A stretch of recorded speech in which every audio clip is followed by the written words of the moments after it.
पिताजी, कोई आचार्य विष्णुगुप्त आपसे मिलने आए हैं। भेज दो।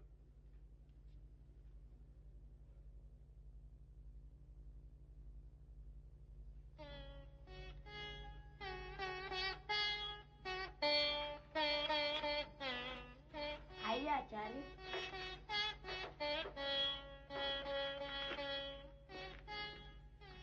प्रणाम आचार्य। आयुष्मान भव।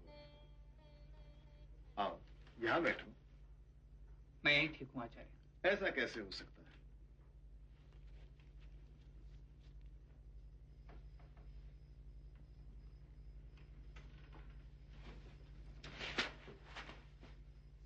बैठ।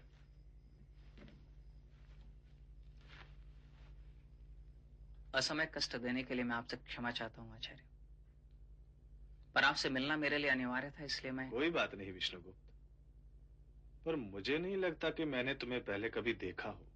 कल ही मैं तक्षशिला से लौट आया हूँ आचार्य। तक्षशिला से? हाँ आचार्य।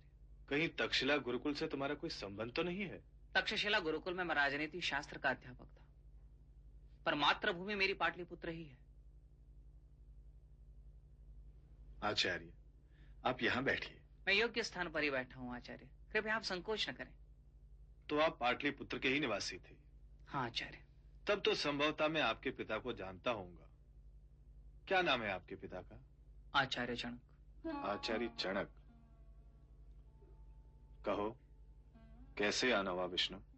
मैंने सुना है आप पाटलिपुत्र से जा रहे हैं। ठीक ही सुना है तुमने। आपको रोकने की बड़ी इच्छा है आचार्य, पर किस अधिकार से रोकूं आपको? बड़ी अपेक्षाओं से पाटलिपुत्र आया था। सोचा था कि पाटलिपुत्र के वरिष्ठ आचार्यों की सहायता व मार्गदर्शन से अपना संकल्प पूरा कर लूंगा, पर यहां आते ही पता चला कि आप भी पाटलिपुत्र से प्रयाण कर रहे हैं। मैं यहाँ रहता भी तो तुम्हारे लिए क्या कर सकता था विष्णुगुप्त? आप यहाँ रहते तो संभवतः मेरा कार्य सरल हो सकता था आचार्य। क्या करने आए हो तुम यहाँ?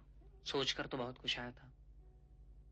सोचा था कि पाटलिपुत्र जाकर पाटलिपुत्र के वरिष्ठ आचार्यों के मार्गदर्शन में पृथ्वी की प्राप्ति व उसकी रक्षा के लिए पुरातन आचार्यों ने जितने भी अर्थशास्त्र विषय ग्रंथों की रचना की है, उसका सार संकलन प्रस्तुत करने का प्रयास करूंगा, पर अब वह संकल्प पूर्ण करना भी कठिन जान पड़ता है।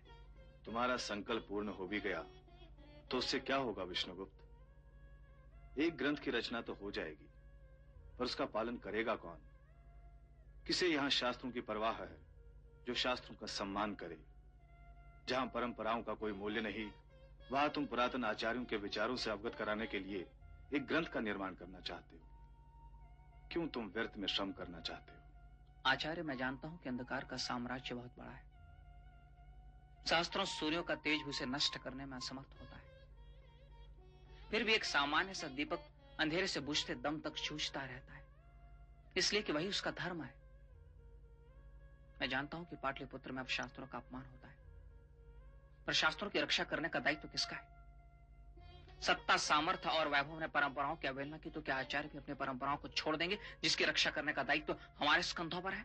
नंदों के राज्य में वह भी संभव नहीं है। क्षमा करें आचार्य, पर क्या नंदों का राज्य अमर है? यदि समस्या का कारण नंद है तो क्या नंदों के पश्चात भी समस्या अपरिवर्तनीय रहेगी?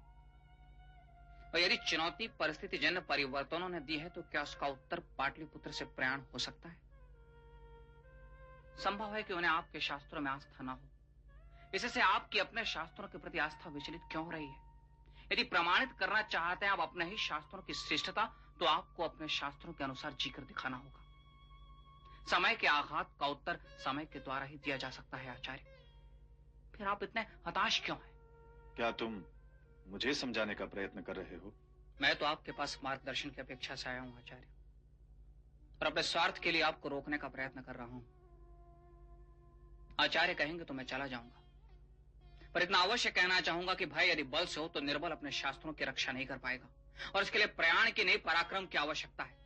और यदि चुनौती समय ने दी हो तो शास्त्रों ने ही कहा है कि शास्त्र कभी काल बाह्य नहीं होता।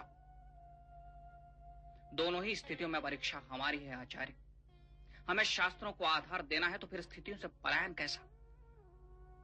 क्षमा करें आचार्य, पर अपने विश्वास को दृढ़ करने की भावना से ही कह रहा हूं कि शिक्षक किसी भी युग में रणभूमि से भागा नहीं है। फिर पाटलिपुत्र से प्रयाण कैसा? और शास्त्रों की विजय शिक्षक के पाटलिपुत्र से प्रयाण करने में नहीं है आचार्य। शिक्षक का गौरव तो तब बढ़ेगा जब वह एक छत्र के नीचे संगठित होगा और विजयी होगा। वह एक बार संगठित तो हो, फिर वही राम परशुराम होगा।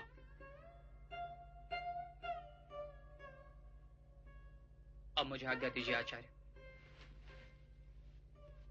प्रणाम।